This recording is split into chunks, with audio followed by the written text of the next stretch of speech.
Data উঠাতে উঠাতে একদম আমি টায়ার্ড হয়ে গেছি ঘেমে এই গরমে। এখন আবার এগুলি এই যে বাছতে হবে।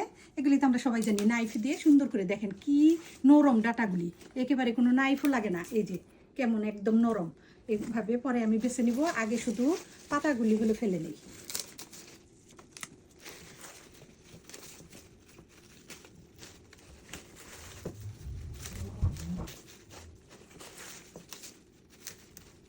আমারে নিউ ইয়র্কেই শুধু হলো ডাটা পাওয়া যায়, তাও সব গ্রোসারিতে না, খুব কম জায়গায়। আর যারাই যে আমরা এরকম আমাদের মতন বাঙালিরা, ইন্ডিয়ানরা গার্ডেন করে, যারা লাইক করে গার্ডেনে লাগায়, তারাই এই যে এরকম হলো ডাটা খেতে পারি একেবারে দেশের স্বাদে। ইলিশ মাছ দিয়ে, চিংড়ি মাছ দিয়ে এগুলি রান্না করলে এত টেস্ট, মানে একবার যে খেয়েছে সে প্রতি বছর কিছু না করলেও এই ডাটা হলো করবেই গার্ডেনে।